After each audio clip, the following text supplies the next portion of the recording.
L'atelier de formation en géosciences sur le patrimoine géologique et géothermie a été ouvert à Pointe-Noire par le ministre d'État, ministre des Industries minières et de la Géologie, Pierre Aubin. Cet atelier, organisé en partenariat avec l'Union africaine, l'Union européenne et l'assistance de l'UNESCO, regroupe près d'une trentaine d'apprenants venus d'une quinzaine de pays d'Afrique, dont le Congo, la RDC, l'Angola, le Cameroun, le Bénin, le Togo, le Niger, l'Algérie et les Comores.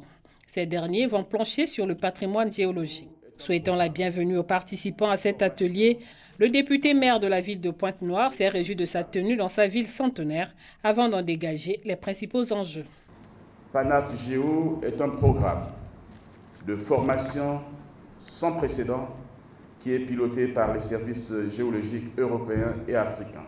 La session de formation Le Pointe-Noire, elle a pour enjeu majeur la gouvernance des ressources minérales, l'exploitation durable des ressources minérales non énergétiques, la prévention et la gestion des catastrophes naturelles, le développement du service minier local.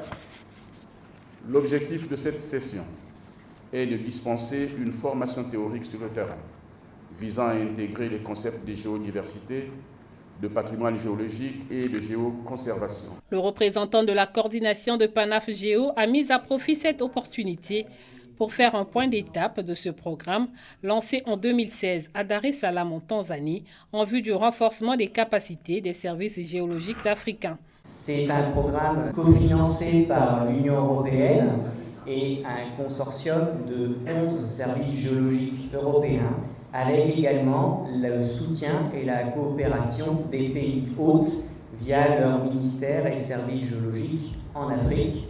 Au bout de 3 ans, nous avons formé plus de 1000 collègues dans les services géologiques africains, issus de près de 49 pays du continent africain, avec la participation, en étroite collaboration, de formateurs africains, près de 150 collègues africains, ainsi qu'une cinquantaine de formateurs européens. Et c'est cette coopération qui est extrêmement forte et que nous portons dans une phase 2 avec le soutien de l'Union européenne. Faisant partie des formateurs, la déléguée de l'UNESCO a dévoilé l'importance de cette formation pour cet organe onusien. Il y a 75 ans, l'UNESCO a été créée pour amener la paix dans notre monde, dans nos continents, avec l'éducation, avec science, avec la culture. Aujourd'hui, nous avons le plus beau exemple. Nous avons au moins 14 délégations du continent africain, des différents pays, des jeunes, parce que c'est essentiellement les jeunes qu'on doit former. Je suis vraiment reconnaissante aujourd'hui que notre ministère d'État est là. Sans son appui, sans sa présence, ce beau projet de géoparc, nous avons tous les ingrédients ici à côté d'Osso, n'arrivera pas. Ouvrant les travaux, le ministre d'État, ministre des Industries minières et de la Géologie, a mis en lumière les attentes du Congo. La qualité des ressources humaines au moyen de la formation des cadres est l'un des credos majeurs de son Excellence M. Denis Sassou Nguesso, président de la République, chef de l'État qui n'a jamais cessé de multiplier les initiatives afin d'assurer d'abord le présent et ensuite la relève des générations futures. Le sol et le sous-sol du Congo, que nul n'ignore, regorge d'énormes potentialités géologiques et minières qui constituent de ce fait un support pédologique abritant en son sein un large spectre d'espèces floristiques et fauniques dont l'importance n'est plus à démontrer. L'ambition du Congo, notre pays, est de devenir l'un des pôles d'excellence dans le domaine des mines et de la géologie en Afrique.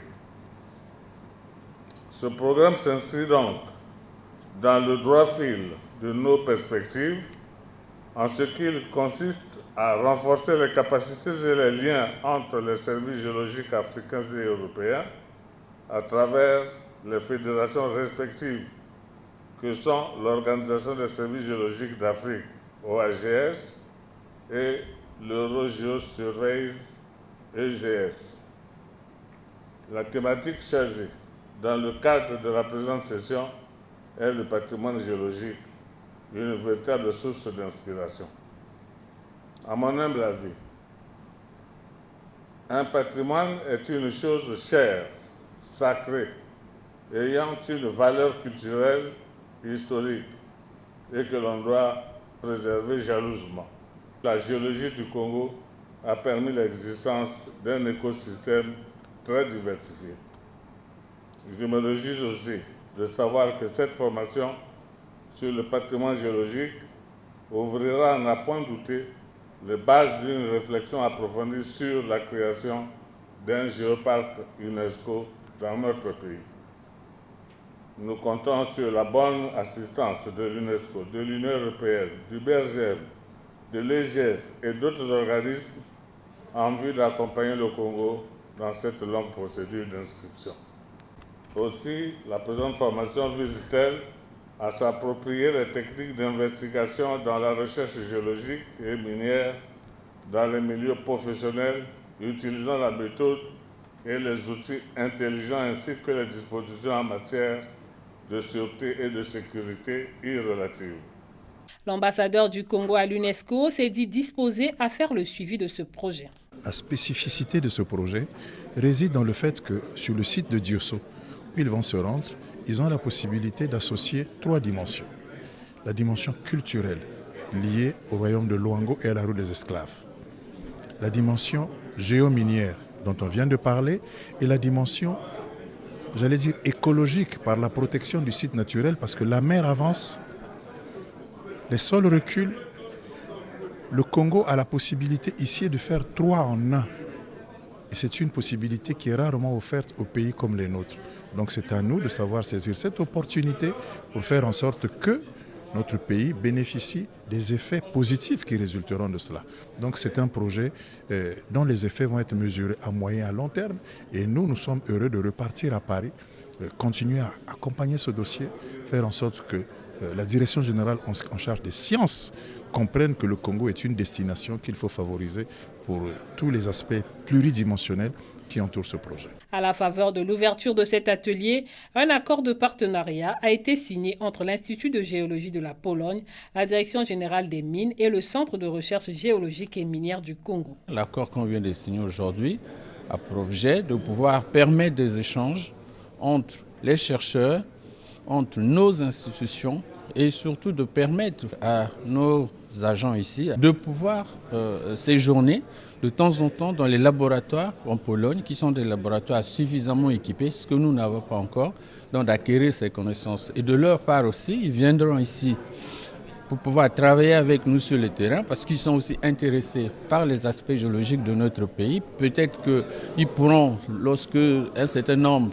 de minerais pourraient être mis en évidence, ils seront intéressés à travers leurs organismes de prospection, donc éventuellement de solliciter auprès du gouvernement congolais des permis d'exploration et pourquoi pas arriver à l'exploitation. Cette formation, dont les cours se dérouleront tant en salle que sur le terrain, va durer 5 jours.